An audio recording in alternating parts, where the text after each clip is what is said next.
Welcome to our studio, friends. Today we're going on a fantastic adventure, a journey through time to explore the wonderful world of art movements. In the next few minutes, we'll discover how artists throughout history have expressed themselves, challenged the old ways, and reflected the world around them. So grab your brushes and palettes and let's get started on this happy little journey together. Our first stop takes us back to the mid-18th century, where we find ourselves amidst the soaring arches and intricate details of Gothic Revival. Gothic Revival wasn't just about buildings, it was a feeling, a longing for the beauty and craftsmanship of a bygone era. Artists like William Morris embraced this spirit, bringing Gothic elegance to everyday objects. Just like a gentle breeze whispering through ancient ruins, Gothic Revival left its mark on the art world, inspiring future generations to find beauty in the past. Now we're hopping on a speeding train as we race into the early 20th century with Futurism. This movement, bursting with energy and excitement, embraced the modern world with open arms.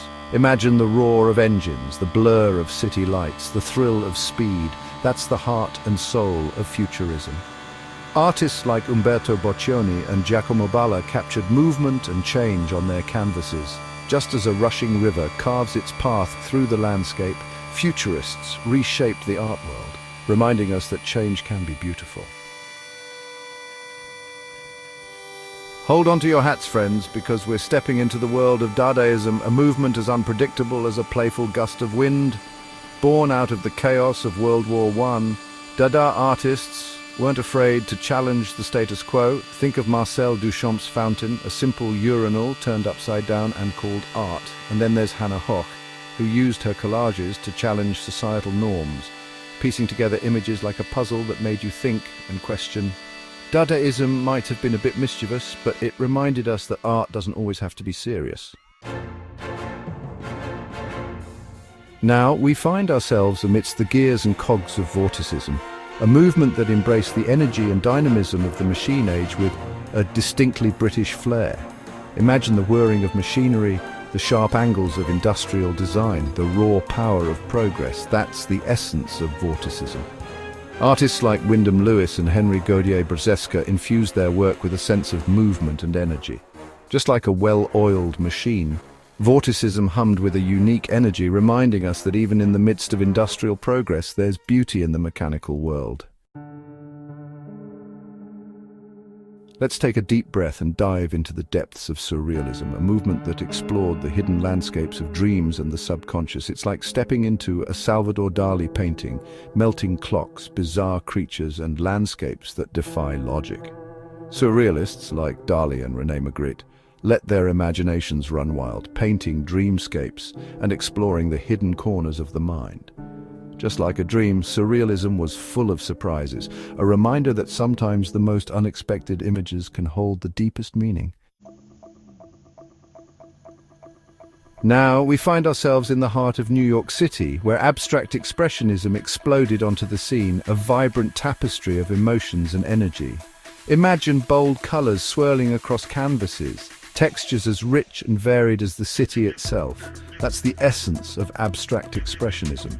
Jackson Pollock danced around his canvases, letting paint drip and splatter, creating a symphony of movement and gesture. Abstract expressionism was about expressing the inner world, the raw emotions and experiences that make us human. Let's take a detour, friends, and explore the raw and untamed world of art brut, also known as outsider art. This movement celebrates the creativity of those outside the traditional art world, those who create from the heart without formal training or expectations. Think of Jean Dubuffet, a champion of art brut, who saw beauty in the art of children, prisoners, and the mentally ill.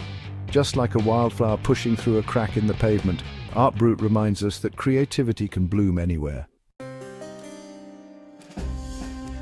Now we're stepping into the realm of performance art, where the artist's body becomes the canvas and actions speak louder than words. Marina Abramović, a true pioneer of performance art, pushed the boundaries of physical and mental endurance, using her body as a medium to explore themes of pain, vulnerability, and connection. Performance art wasn't just about watching, It was about feeling, about being present in the moment and experiencing art in a whole new way. Well, get ready to be amazed, friends, as we enter the world of kinetic art, where movement takes center stage. Imagine sculptures that dance in the wind, mobiles that sway gracefully, and optical illusions that trick the eye. Alexander Calder, a master of kinetic sculpture, created mobiles that seemed to float effortlessly in the air.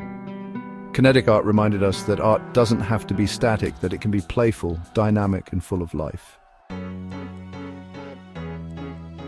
Now we're stepping into a world of visual trickery and mesmerizing patterns with op art, short for optical art. Get ready for a feast for the eyes, friends, because op art is all about playing with perception and creating illusions that seem to vibrate and pulsate right before your very eyes. Bridget Riley and Victor Vasarely used geometric shapes and bold colors to create works that seemed to shimmer and move.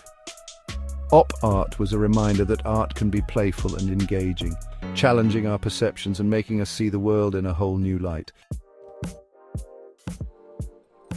Hold on tight, friends, because we're about to embark on a wild and unpredictable ride with Fluxus, a movement that embraced spontaneity, humor, and the blurring of boundaries between art forms. Imagine a world where music, performance, poetry, and visual art all collide in a joyous celebration of creativity. Yoko Ono, a true Fluxus pioneer, invited viewers to participate in her art, to cut pieces of her clothing, to hammer nails into a board, to become part of the creative process. Fluxus was about breaking down barriers, embracing the unexpected, and finding art in the everyday. Now, we're stepping into a world of social critique and revolutionary spirit with Situationism, a movement that emerged in the late 1950s and challenged the consumer culture of the time. Guy Debord, a key figure in the Situationist International, believed that modern society had become a society of the spectacle, where people were passive consumers rather than active participants in their own lives. Situationists used art and subversive actions to disrupt the status quo, to encourage critical thinking, and to reclaim the streets as spaces for creativity and social change. Imagine a world where art and life intertwined, where everyday experiences became opportunities for creative expression and social commentary. Get ready for a kaleidoscopic journey, friends, as we dive into the vibrant world of psychedelic art, a movement that emerged from the counterculture movement of the 1960s. Peter Max and Victor Moscoso captured the spirit of the era with their bold and vibrant posters, album covers, and illustrations. Psychedelic art was about expanding consciousness, questioning authority, and embracing a new way of seeing the world. It was a visual manifestation of the counterculture's desire for peace, love, and a more just and equitable society. Let's take a deep breath and step into the serene world of minimalism, a movement that emerged in the 1960s and 70s as a reaction against the excesses of abstract expressionism. Donald Judd, a leading figure in minimalism, created sculptures from industrial materials like steel and plywood, arranging them in repetitive patterns that emphasized form and space. Minimalism was about stripping away the unnecessary, about finding beauty in the essential. It was a reminder that sometimes less is more, that true elegance lies in simplicity. And now we find ourselves amidst the raw energy and emotional intensity of neo-expressionism, a movement that emerged in the 1980s as a reaction against the cool detachment of minimalism and conceptual art. Jean-Michel Basquiat filled his canvases with vibrant colors, graffiti-inspired imagery, and social commentary.